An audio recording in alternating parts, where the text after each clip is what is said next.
Welcome back to our channel. Now we are on question 2. Okay, this about the highest percentage of carbon by mass.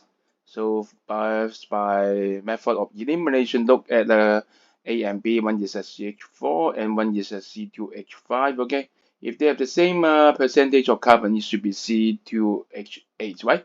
So less hydrogen, so higher content. Okay, so A is eliminated. For C and D, CO and CO2 are obviously the lower one has more oxygen content, right?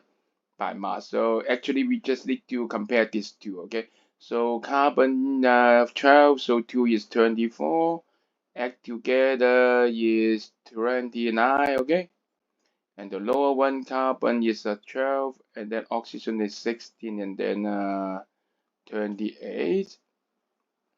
Obviously, which one has a higher percentage of carbon by mass? Yes, B. You got it? Well done. Okay, see you on next question. Okay, remember if you like our sharing, like, subscribe, and share with your friends. Okay, thank you.